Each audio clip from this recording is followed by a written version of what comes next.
Bon matin, Église Le Sentier. Mon nom est Dominique et je suis un des pasteurs ici à l'Église. Je suis vraiment content d'être avec vous pour prendre un temps dans la parole de Dieu.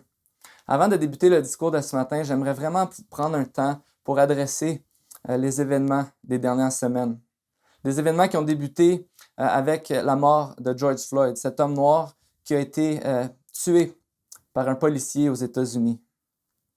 Nous voulons prendre un temps ce matin pour affirmer que nous nous opposons au racisme et à toute forme d'injustice. Comme Église, nous voulons supporter ceux qui vivent des injustices. On veut pleurer avec ceux qui pleurent et nous rappeler que Dieu est un Dieu juste, qui aime ce qui est bien et qui déteste ce qui est mal. Église Le Sentier, mon souhait, notre prière, c'est qu'on puisse être un modèle dans notre communauté d'amour et d'unité. Pour beaucoup d'entre nous, une façon dont on peut mettre en pratique cet amour est simplement d'écouter. Écouter pour mieux comprendre la souffrance et la colère des autres autour de nous. Parfois, il s'agit d'écouter sans donner de solution, mais seulement pour essayer de comprendre et supporter l'autre, pour grandir dans notre amour pour notre prochain. À nos frères et sœurs noirs qui souffrent présentement, à vous qui êtes découragés et en colère, nous vous aimons et nous voulons souffrir avec vous. Devant autant d'injustices, encore une fois, mis à découvert. Et ce matin, j'aimerais seulement dire que je pense que si on veut s'unir ensemble dans l'amour, si on veut s'unir ensemble dans la joie, mais je pense qu'on est vraiment dans un contexte, dans la série qu'on est en ce moment, vraiment dans un contexte particulier et vraiment propice pour pouvoir s'unir autour de ce que l'auteur aux Hébreux nous rappelle constamment et ce dont nous sommes rappelés depuis quelques semaines, que Jésus est meilleur que tout. Que Jésus est meilleur que tout. Et certainement, dans ces temps difficiles, on veut se tourner vers lui. Se tourner vers lui pour notre confort. Se tourner vers lui pour nos questions. Se tourner vers lui pour notre colère, notre souffrance. On veut se tourner vers Dieu, Jésus, parce que la parole de Dieu nous enseigne que Jésus est meilleur que tout. Et vous savez, le livre aux Hébreux a été écrit dans ce contexte où des gens souffraient, où des gens remettaient en question Jésus, l'Évangile, le christianisme. Parce que ces gens souffraient, parce que ces gens étaient exposés à de la persécution. Parce que ces gens étaient exposés à des difficultés. Et l'auteur prend le temps d'écrire cette lettre grandiose qui rappelle à maintes et maintes reprises comment Dieu est meilleur que tout ce qu'il connaissait. Comment Jésus est meilleur que tout ce qu'il connaissait. Comment est-ce que Jésus était le summum de tout ce qu'on leur avait dit, de tout ce qu'on leur avait annoncé. Et que malgré la persécution, malgré la souffrance, Jésus était présent dans leur vie. Jésus était là. Que malgré l'injustice, Jésus pouvait leur donner de l'espoir, Jésus pouvait leur donner de l'amour et que Jésus pouvait certainement, tout d'abord, régler leur problème numéro 1, notre problème numéro 1, qui est le péché qui est dans notre cœur. Et on peut avoir cette relation avec lui. Et la semaine passée, on a vu ce beau passage qui nous incite à entrer dans le repos de Dieu, d'entrer dans la présence de Dieu. Et comment est-ce qu'on est dans la présence de Dieu? Mais c'est quand on reconnaît que Jésus est mort pour nos péchés, que Jésus nous a sauvés et qui nous permet d'entrer dans une vie d'obéissance où on choisit d'obéir à Dieu, de chercher à vivre une vie d'obéissance, c'est-à-dire chercher ce que Dieu aime et faire ce que Dieu aime. Chercher ce que Dieu n'aime pas et dénoncer ce que Dieu n'aime pas et ne pas faire certainement ce que Dieu n'aime pas. Et ce qu'on voit, c'est que quand on reconnaît dans nos vies que Jésus-Christ est mort à la croix pour nous, qui nous a donné une nouvelle vie, qui nous a transformés, qui nous a sauvés d'une mort éternelle de souffrance, sans lui. Quand on reconnaît ça, c'est un événement dans nos vies qui nous donne une nouvelle identité, qui nous permet d'entrer dans le repos de Dieu. Mais ce qu'on voit aussi et ce qu'on expérimente dans notre vie, c'est que Toute notre vie sur terre, on continue à lutter avec la souffrance, on continue à lutter avec le péché, on continue à avoir des difficultés dans nos vies. Et Dieu nous appelle constamment à poursuivre cette vie d'obéissance. Et ce passage qui a débuté au chapitre 3, Hébreux chapitre 3, on le voit se terminer ici dans Hébreux chapitre 4, les versets 12 et 13. Cette section qui nous parle de l'obéissance, d'entendre la voix de Dieu et d'entrer dans son repos. Et si je peux juste relire les versets, je vais relire le verset 11 qu'on a vu la semaine passée et jusqu'au verset 13. « Empressons-nous donc d'entrer dans ce repos afin que personne ne tombe en donnant le même exemple de désobéissance. » Empressons-nous à rentrer dans son repos. Et comme le pasteur Normand nous a enseigné la semaine passée, de persévérer à faire le bien, de chercher à faire le bien, de chercher à obéir à Dieu, de chercher la volonté de Dieu. Et ce qu'on va voir ce matin, c'est qu'on a cette invitation à rentrer dans le repos. On est appelé à chercher à entrer dans ce repos, à chercher à obéir, mais que ce commandement, cette demande-là est tellement douce, est tellement léger, parce que Jésus nous a donné l'obéissance. Et ça, on a vu ça la semaine passée, mais Jésus nous a donné l'obéissance et Dieu nous a donné quelque chose de vraiment précieux, qui est sa parole. Cet outil, et on va voir ce matin que c'est plus qu'un outil qui nous permet d'entretenir cette relation avec Dieu et cette vie d'obéissance. Et je veux lire les versets 12 et 13. « En effet, la parole de Dieu est vivante et efficace, plus tranchante que toute épée à deux tranchants, pénétrante jusqu'à séparer âme et esprit, jointure et moelle. Elle juge les sentiments et les pensées du cœur. Aucune créature n'est cachée devant lui. Tout est nu et découvert aux yeux de celui à qui nous devons rendre des comptes. » Et j'aimerais juste prendre un temps pour prier ce matin. Prier pour chacun d'entre nous et prier que Dieu puisse ouvrir nos cœurs pour qu'on puisse entendre sa parole parce que Dieu nous parle. Seigneur Jésus, merci pour ton sacrifice à la croix. Merci pour ton amour pour nous. Seigneur Jésus, on le sait depuis toujours, il y a des gens qui souffrent dans le monde. Nous avons tous goûté à la souffrance, Seigneur. Et on le voit aujourd'hui spécialement avec l'injustice raciale qui est dénoncée partout dans le monde. À quel point des gens souffrent d'injustice. À quel point des gens souffrent parce que d'autres ne les considèrent pas comme ils sont. Parce que des systèmes tout entiers ne les considèrent pas comme ils devraient être considérés. Seigneur, je te prie de nous nous inciter à l'amour, de nous inciter aux bonnes œuvres, de nous inciter à l'écoute de ta parole et à l'écoute de notre prochain.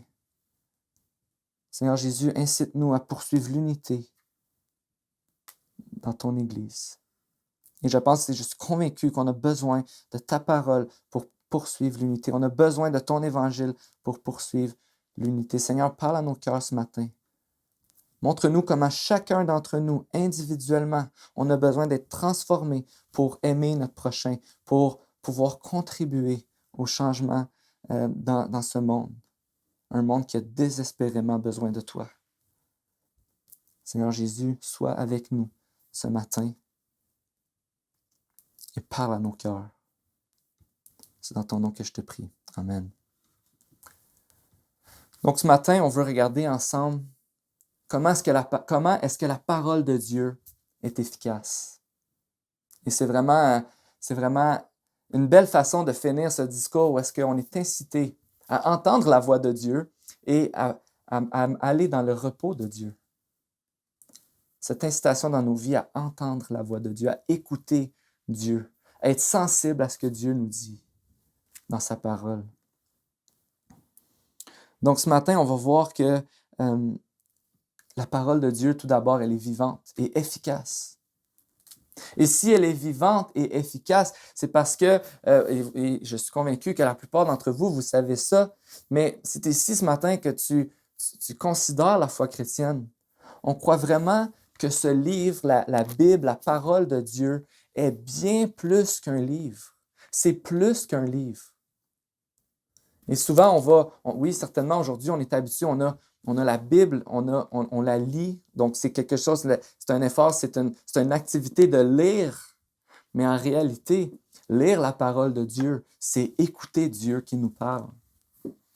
Et la parole de Dieu, c'est Dieu. En fait, la parole de Dieu, c'est le Dieu tout-puissant qui agit en nous. Et c'est ce que l'auteur veut nous dire ici depuis le début. On est appelé à chercher cette relation-là avec Dieu, à chercher cette relation avec Jésus. Et ici, on voit que encore aujourd'hui, dans nos vies, sa parole, donc Dieu, agit avec puissance en nous. Donc, pour comprendre le caractère de la parole de Dieu, c'est important de comprendre le caractère de Dieu. Dieu est tout-puissant. Dieu sait tout. Dieu connaît tout. Dieu voit tout. Et Dieu est capable d'agir en nous. Alors quand l'auteur nous dit, en effet, vous pouvez rentrer dans le repos. Vous pouvez prendre part au repos de Dieu parce que Dieu et sa parole ont cette efficacité-là d'agir dans vos vies. N'est-ce pas merveilleux? L'apologète chrétien Ravi Zacharias, qui est décédé il y a quelques semaines maintenant, qui a passé sa vie à aider aux gens à comprendre l'Évangile et à défendre la foi chrétienne d'une manière incroyable. Si vous allez voir sur Internet, vous allez voir tous les témoignages de pasteurs, de gens, de personnes qui ont été impactés par le ministère de Ravi Zacharias, cet homme qui avait un cœur pastoral, qui s'intéressait non pas seulement à faire comprendre les arguments bibliques, mais que les gens puissent y goûter, que les gens puissent goûter à la parole et à l'Évangile de Jésus. C'est un homme extraordinaire. Et un jour, il a raconté cette histoire. Oui, il était au Liban avec un évangéliste libanais et ils étaient dans une voiture. Ils partaient, il y avait plein de boîtes de Bibles dans la voiture. Ils allaient porter des Bibles à des gens qui ne connaissaient pas Jésus dans un autre village. Et en chemin, à cette époque-là, en fait, ce qu'il faut dire, c'est qu'il y avait une occupation syrienne et les Syriens étaient assez hostiles. Hostiles à, dans le fond, leur occupation était difficile dans le pays du Liban. Et je vais juste vous lire un peu qu'est-ce que l'histoire qu'il raconte. Zacharias et le pasteur conduisaient dans une camionnette qui était chargée de boîtes de Bible qu'ils transportaient dans une autre ville où un effort était fait pour atteindre les gens avec l'Évangile. Il raconte sa grande anxiété alors qu'il s'arrêtait à un poste de contrôle militaire et qu'un soldat syrien leur a collé un fusil au visage. Et il leur pose cette question, qu'est-ce qu'il y a dans cette vanne?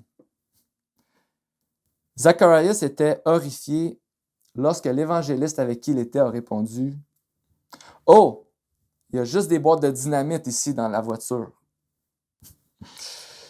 Moi aussi, je pense que j'aurais eu peur. Puis remettant au soldat choqué l'une des Bibles. Le pasteur audacieux a expliqué, « Voici de quoi je parle. Lisez ceci et il entrera dans votre vie avec la puissance de Dieu. » La parole de Dieu est vivante et active. C'est de la dynamite spirituelle envoyée par Dieu dans un monde d'obscurité avec le pouvoir de surmonter chaque forteresse de péché et d'opposition humaine. La parole de Dieu, elle est vivante, elle est puissante. Parce que Dieu est vivant et Dieu est puissant. Dieu est un Dieu qui transforme. Dieu est un Dieu qui nous accompagne. Dieu est là. Et la parole de Dieu, c'est d'abord et avant tout Dieu qui nous parle par son Fils Jésus. On le voit dans l'Évangile de Jean. Au commencement était la parole était avec Dieu et la parole était Dieu. Puis la parole s'est faite chair, elle est venue dans ce monde et elle a donné sa vie pour qu'on puisse voir la lumière. Dieu nous transmet le message de l'Évangile. Et encore une fois, dans le livre aux Hébreux, on voit à maintes reprises cette exposition-là de se tourner vers Jésus, celui qui est mort pour nous, celui qui a donné sa vie, celui qui est meilleur que nos conceptions, celui qui est meilleur que notre façon de voir la vie, celui qui est meilleur que nos efforts pour le bonheur et pour la joie. Le meilleur, celui qui est le meilleur pour nous consoler dans la souffrance, celui qui est meilleur pour venir pardonner nos péchés. C'est le meilleur. C'est le seul qui peut le faire. Et Jésus, Dieu nous parle par son Fils Jésus. La parole de Dieu, la Bible, elle est exprimée dans un langage de Dieu qui envoie son Fils donner sa vie pour ceux qui sont perdus, pour pouvoir restaurer l'humanité. C'est vraiment grandiose de voir que quand on considère la parole de Dieu, on voit un Dieu qui accomplit une œuvre de transformation en nous et qui nous offre du repos. Un Dieu qui nous offre la réconciliation. Un Dieu patient qui nous accompagne. Alors quand on pense à la parole de Dieu, frères et sœurs, je nous encourage à ne pas considérer ça comme un livre qu'on est en train de lire, mais comme une relation qu'on est en train de développer. Une relation initiée par Dieu. Une relation qui est puissamment poursuivie par Dieu.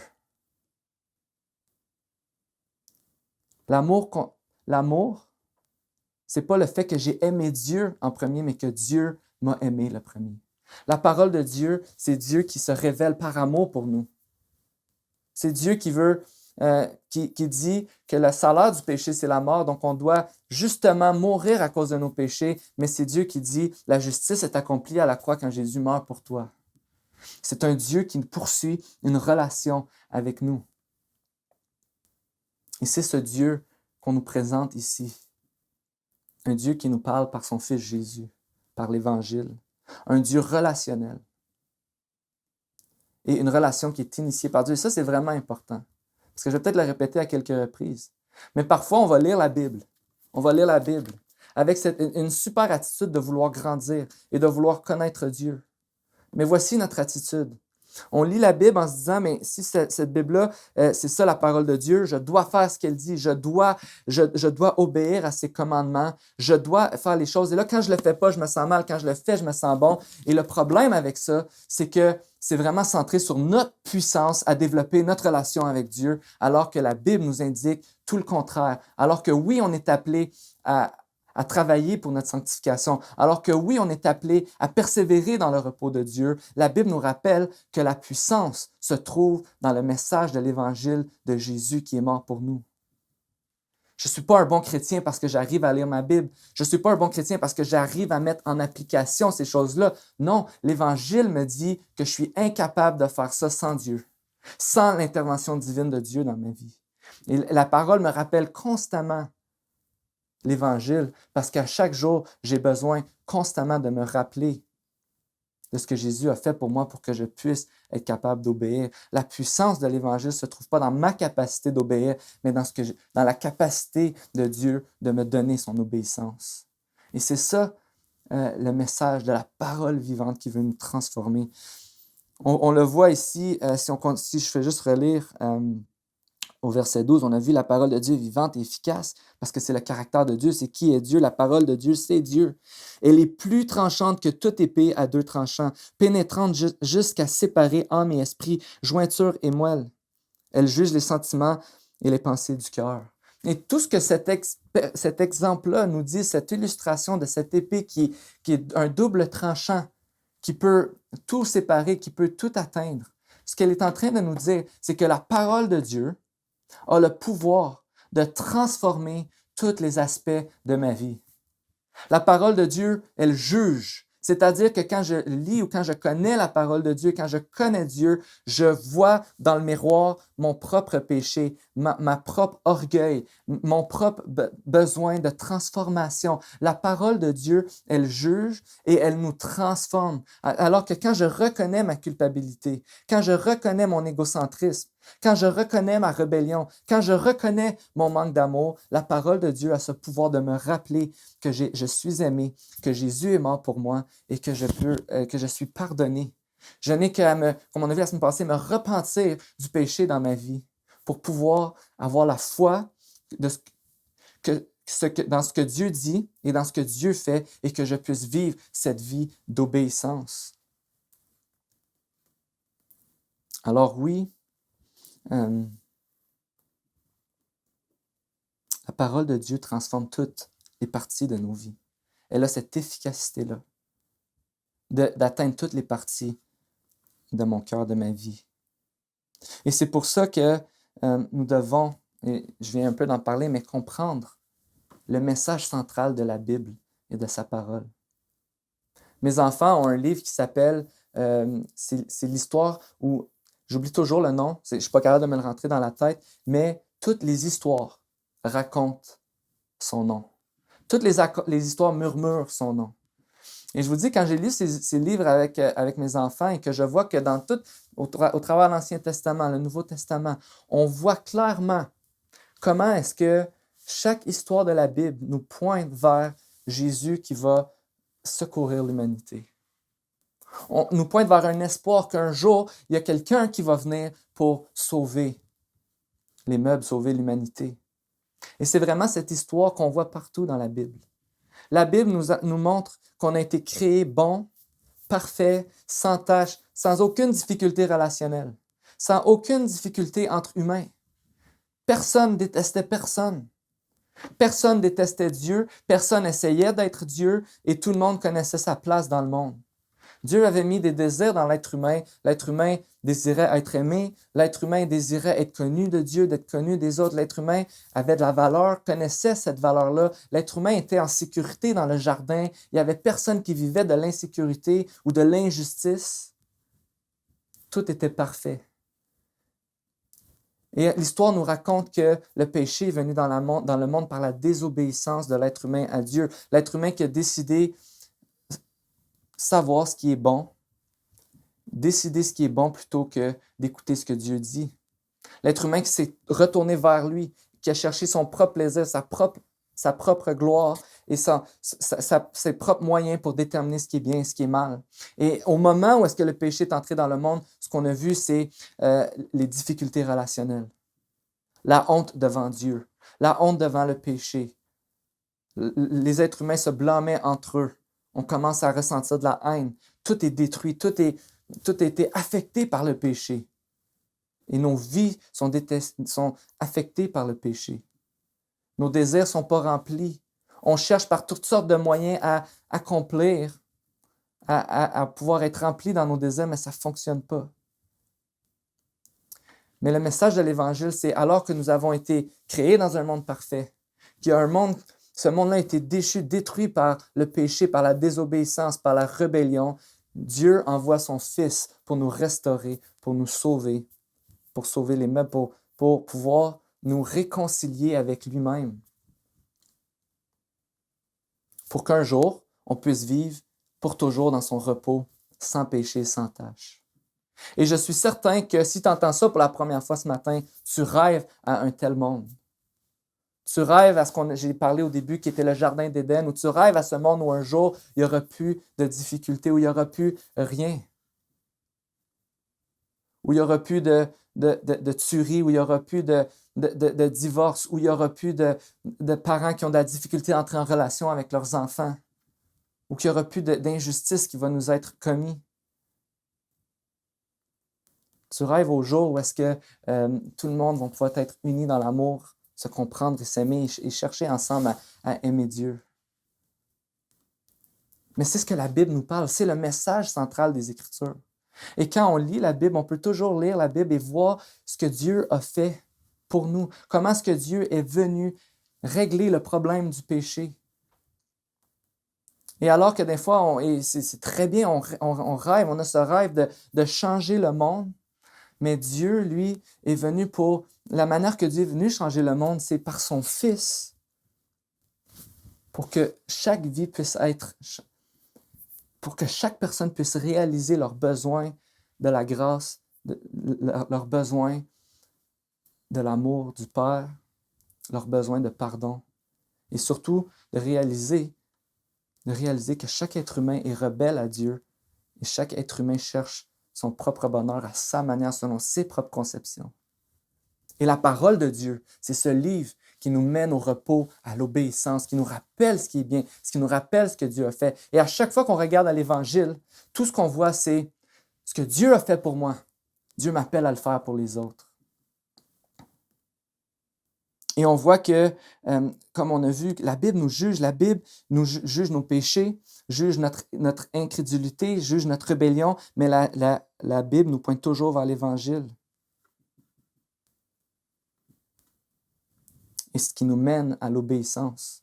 Chacun d'entre nous aujourd'hui, je nous invite à ne pas regarder autour de nous, mais regarder à l'intérieur de notre propre cœur et de regarder où est-ce que j'ai besoin d'obéissance. Parce que la parole de Dieu, elle est vivante et efficace pour atteindre ton cœur et t'amener à l'obéissance.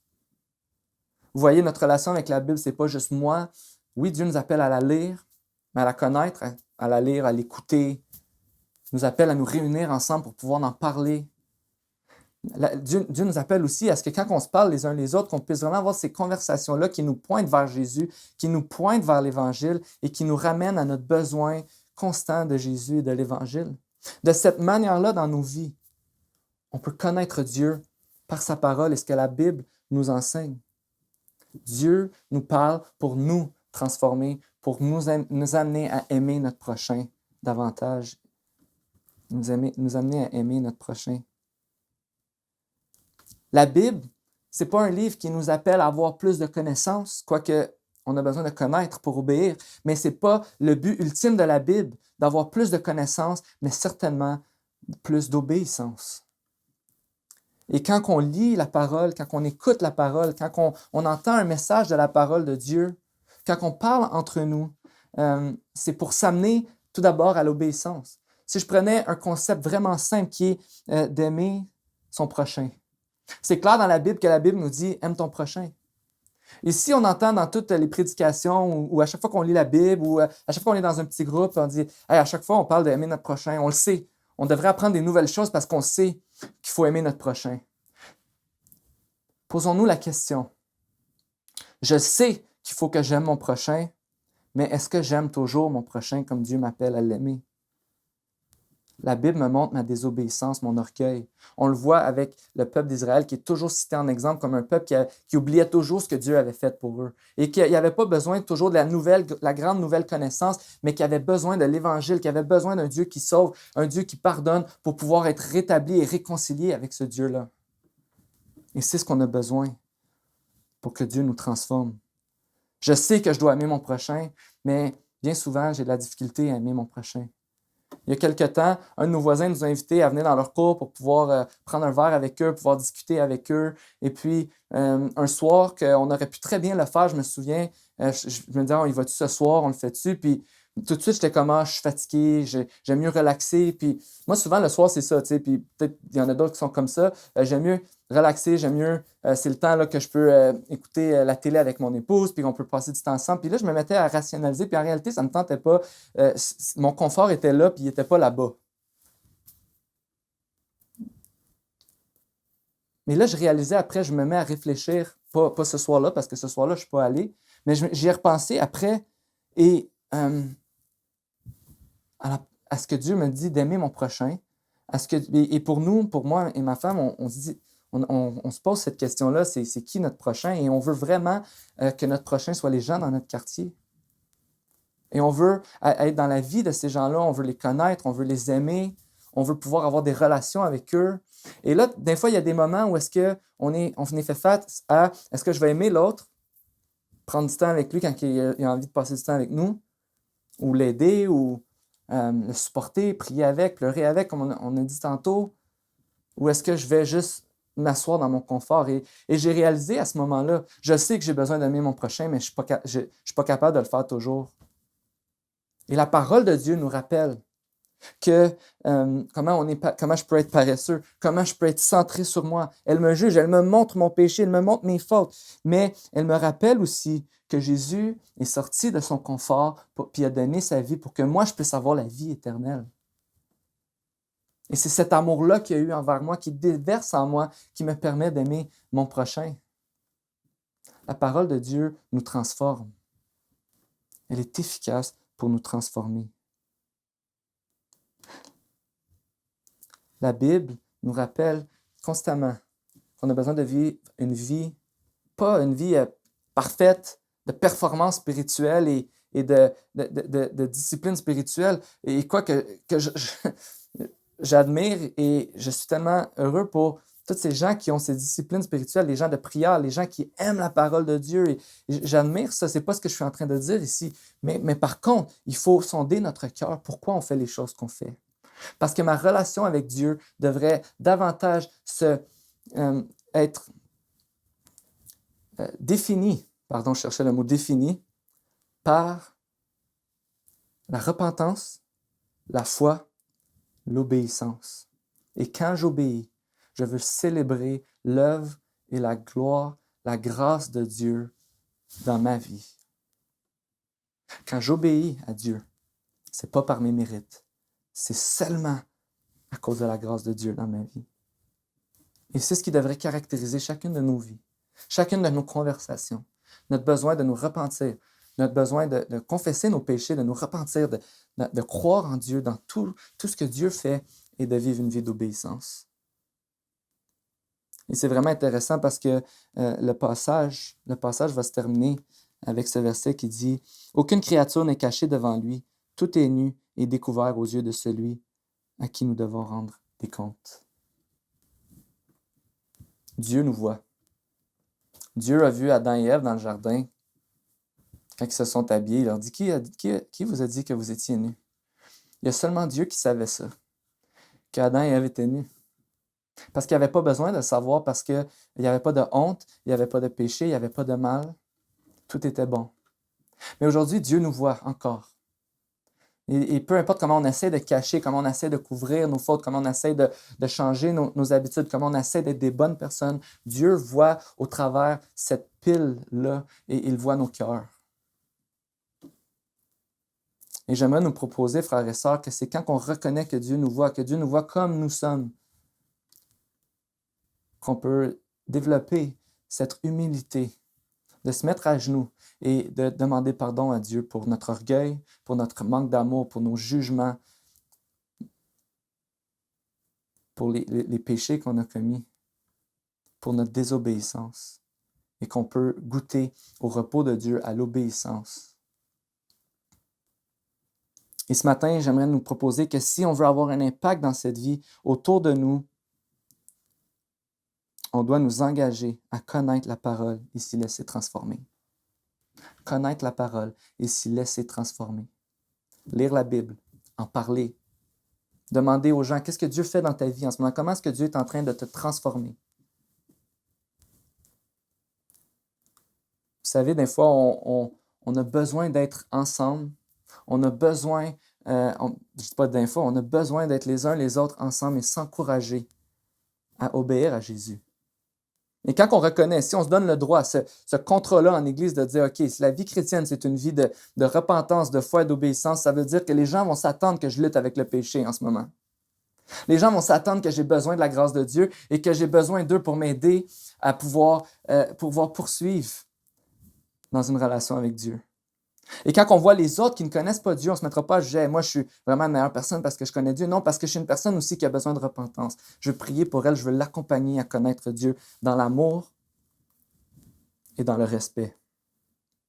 Si on veut changer le monde, si on veut avoir un impact dans cette vie autour de nous, on doit nous engager à connaître la parole de Dieu et nous laisser transformer par la parole de Dieu qui nous voit et qui voit l'état de notre cœur. Parce que Jésus est meilleur que tout, parce qu'il nous a donné la vie, parce qu'il nous a tant aimés que nous pouvons aimer notre prochain en retour. Et ce matin, on va prendre ensemble le repas du Seigneur. Et c'est vraiment un bon temps pour se rappeler ce que Jésus a fait pour nous à la croix.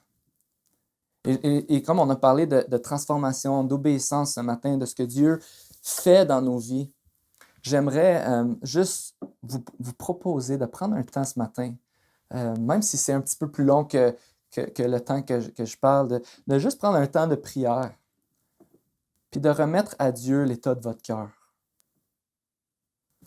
S'il y a un péché ce matin dont l'Esprit t'a convaincu, Peut-être qu'il y a un verset qui te vient en tête, il y a quelque chose qui te vient en tête, la parole de Dieu que tu viens d'entendre ce matin, la Bible, et que tu viens d'entendre ce matin, te convainc peut-être d'un péché dans ta vie, d'une rébellion, d'un manque d'amour que tu as pour quelqu'un. Je te prie de confesser ce péché-là à Dieu. De ne pas le laisser, de ne pas l'enfouir, de ne pas essayer d'aller régler ça par plus de ci ou plus de ça, ou moins de ci ou moins de ça. Non, Dieu est là pour te transformer. Dieu est efficace, Dieu est vivant. Alors remets ça à Dieu ce matin. De prendre le repas du Seigneur, c'est qu'on veut se rappeler. Hein, Jésus il a dit, ceci est mon corps, ceci est mon sang. À chaque fois que vous allez prendre ce repas ensemble, faites-le en mémoire de moi. Alors, on veut se rappeler ce matin ce que Jésus a fait pour nous. Alors, une des manières qu'on se rappelle, c'est que quand on reconnaît le péché dans nos vies, quand on reconnaît notre incrédulité, on peut le confesser à Dieu, lui demander pardon et croire qu'il est meilleur que tout ce qu'on a essayé pour nous donner ce que notre cœur désire vraiment, pour nous réconcilier, pour nous rétablir avec lui. Et c'est vraiment cette prière que j'aimerais que vous fassiez ce matin et que je vais prier pour vous, pour nous à l'instant. Seigneur Jésus, montre-nous notre cœur. Et ce matin, on veut prendre ce repas en souvenir de ce que tu as fait pour nous. On te remercie pour ta parole qui est là, qui est accessible, qui est présente dans nos vies. Et on te prie, Seigneur Jésus, que tu puisses nous transformer, continuer de nous transformer par ta parole, par ton évangile. Jésus-Christ, je te remercie que tu sois mort à la croix pour nous. Et c'est ce qu'on veut faire ce matin, on veut se rappeler ce que tu as fait pour nous. Tu es mort, tu as donné ta vie pour qu'on puisse avoir la vie.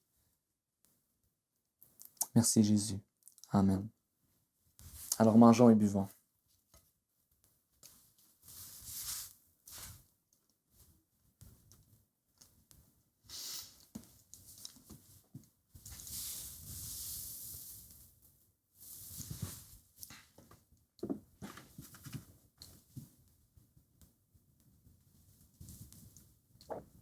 Alors je vous souhaite une bonne journée à tous et on va poursuivre avec un dernier chant de louange. Bon dimanche.